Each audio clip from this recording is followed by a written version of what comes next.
ଦୋଳମଣ୍ଡପ ସାହିସ୍ଥିତ ନୂଆତୋଟା ଜାଗା Sugriva ଆସ୍ଥାନର cricket club ଆନୁକୂଲ୍ୟରେ ଶ୍ରୀକ୍ଷେତ୍ର ହନୁମାନ ଜୟନ୍ତୀ କମିଟିର ଦିବଂଗତ ସମ୍ପାଦକ ସ୍ୱର୍ଗତ ଚନ୍ଦ୍ରମାଧବ ପୂଜାପଣ୍ଡା ତୋଫାଙ୍କ ସ୍ମୃତିରେ ତ୍ରିଦିବସୀୟ ଦିବାରାତ୍ର କ୍ରିକେଟ ଟୁର୍ଣ୍ଣାମେଣ୍ଟ ଶୁକ୍ରବାର ପୂର୍ବାହ୍ନରୁ ଉଦ୍ଘାଟିତ ହୋଇଯାଇଛି।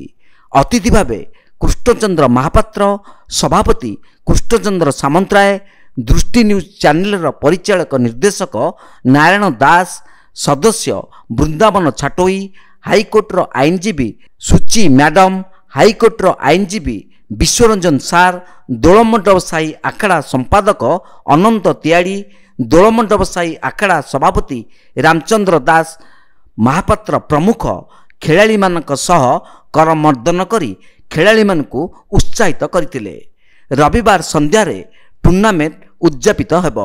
ଏଥିରେ ଆୟୋଜକଙ୍କ ଦୁଇଟି ଟିମ୍ ସମେତ ଖାସ୍ ଜାଗା, ବଡ଼ୁ ମହାପାତ୍ର ଜାଗା, ଚମ୍ପାଗଡ଼ ଜାଗା, ପଞ୍ଚାୟତ ଜାଗା, ବାରବାଟୀ ଜାଗା, ଅମିନ ବଜ୍ରଗଡ଼ ଜାଗା, ଢିପ ଜାଗା, ନରସିଂହ ବଲ୍ଲଭ ଜାଗା, ହିଞ୍ଜିଳି ଜାଗା, ଖୁଣ୍ଟିଆ ଜାଗା, ନାଗାକୋଟ ଜାଗା, ବିଶୁନି ଜାଗା, ତାପଙ୍ଗ ଜାଗା ଏବଂ ମାଜାଣା ଜାଗା ଏହିପରି ପୁରୀ ସହରର 16ଟି ଜାଗାଘର କ୍ରିକେଟ ଟିମ୍ ଅଂଶଗ୍ରହଣ କରିଛନ୍ତି।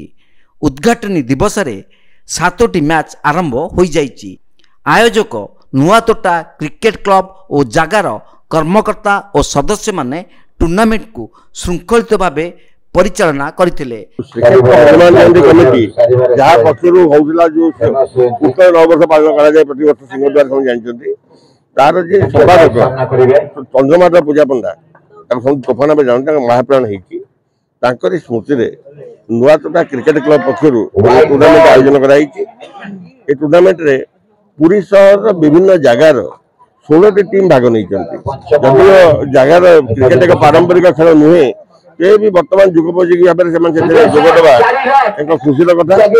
ଆମେ 10 ଓଭର ମ୍ୟାଚ୍ ରଖିଛୁ, 30 ବଲରେ ଖେଳ ହେଉଛି।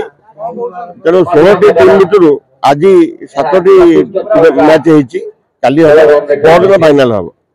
ଏଥିରେ ସମସ୍ତଙ୍କ ସହଯୋଗ ଅଛି, ନୂଆଟା ଜାଗାର ସବୁ କର୍ମକର୍ତ୍ତାଙ୍କ ସହଯୋଗ ଅଛି।